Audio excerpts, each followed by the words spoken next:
प्रधानमंत्री नरेंद्र मोदी के नेतृत्व में केंद्र में सरकार के 9 साल पूरे होने पर अब बीजेपी 1-to-1 संपर्क अभियान चलाएगी। इसके अलावा भी पार्टी ने एक बड़ा रोड मैप तैयार किया है। खासतौर पर हरियाणा को लेकर पार्टी अब रणनीति के तहत घर घर पहुंचेगी, बूथ लेवल तक जाएगी। यमुनानगर में आज बीजेपी प्रदेश कार्यकारिणी की बैठक में कई महत्वपूर्ण फैसले लिए गए। साथ ही ये तय किया गया है कि अब जो कार्यकर्ता है, नेता है, विधायक है, मंत्री हैं, सांसद हैं, सभी लोगों के बीच जाएंगे। 9 साल में सरकार ने जो काम करके दिखाए हैं उनका लेखा जोखा जनता के बीच रखा जाएगा। इस महत्वपूर्ण बैठक के बाद बीजेपी के प्रदेश अध्यक्ष ओम प्रकाश धनखड़ ने जानकारी दी कि 30 मई से लेकर 30 जून तक 1 महीने तक पार्टी जनता के बीच जाएगी। न सिर्फ राष्ट्रीय स्तर पर बल्कि बूथ लेवल तक जाकर पार्टी सरकार के कामों को जनता के बीच रखेगी।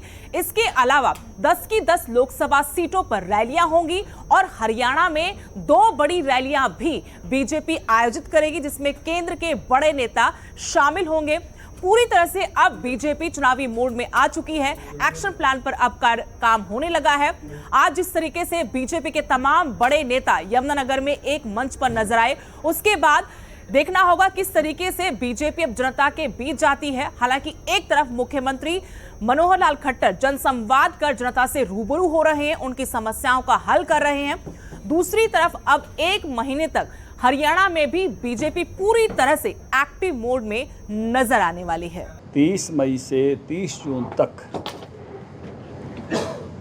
केंद्र सरकार के आदरणीय नरेंद्र मोदी जी की सरकार के 9 साल पूरे होने के बाद एक महासंपर्क अभियान पार्टी केंद्रीय स्तर पर, राज्य स्तर पर, लोकसभा स्तर पर, विधानसभा स्तर पर, मंडल स्तर पर और बूथ स्तर तक ले रही है।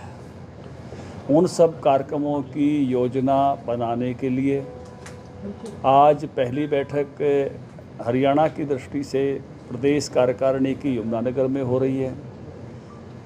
19 मई को सभी जिलों की बैठक एक ही दिन में 22 जिलों की बैठक संपन्न होगी और 21 मई को एक ही दिन में सभी बीजेपी के 311 जो मंडल हैं उनकी बैठक संपन्न होगी और इन बैठकों में 19,786 जो बूथ हैं, बूथ अध्यक्ष भी शामिल होंगे। इन बैठकों में इन कार्यक्रमों की योजना बनाई जाएगी। 30 तारीख को प्रधानमंत्री जी एक वर्चुअल रैली करेंगे जिसको पूरे देश के हर बूथ पर सुना जाएगा। हरियाणा के भी सभी बूथों पर हम उसको सुनेंगे। ज़्यादा से ज़्यादा लोग उसमें सहभागी होंगे। उसके बाद कुछ बड़े बड़े कार्यक्रम आयोजित होने वाले हैं। कुछ संपर्क के 1-to-1 संपर्क के कार्यक्रम भी आयोजित होने वाले हैं। हरियाणा में 10 लोकसभा हैं, 10 की लोकसभाओं की रैलियां होंगी और 2 बड़ी रैलियां हरियाणा में होंगी और हमको अपेक्षा उम्मीद है केंद्र के नेताओं का समय हमको उन 2 बड़ी रैलियों के लिए बड़े नेताओं का समय मिले। उसके साथ ही विधानसभा स्तर पर कार्यक्रम होंगे और विधानसभा स्तर पर सब हमारे मोर्चे मिलकर कार्यक्रम करेंगे। उसके साथ साथ जो है प्रबुद्ध लोगों के सम्मेलन होंगे। उसके साथ साथ लाभार्थी लोगों के सम्मेलन होंगे। ऐसे कई सारे कार्यक्रम जो है विधानसभा स्तर पर चलेंगे। इसके साथ ही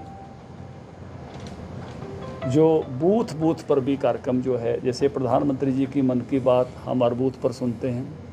23 जून का कार्यक्रम जो श्यामा प्रसाद मुखर्जी जी का बलिदान दिवस है वो हम हर बूथ पर मनाते हैं। इसी प्रकार से इसमें 21 जून का योग दिवस भी आएगा, तो उसकी एक अलग से योजना बनेगी कि योग दिवस कहाँ कहाँ हम उसमें बनाने वाले हैं। उसकी इकाई जो भी तय करेंगे मिलके आपस में। इसी तरह से 25 जून वो काला दिन है जब आपातकाल लग गया था और देश में लोकतंत्र को स्थगित कर दिया गया था। उसके लिए भी जो है सभाएं होंगी 25 जून को। एक ऐसे पूरा का पूरा कैलेंडर जून माह का बन रहा है।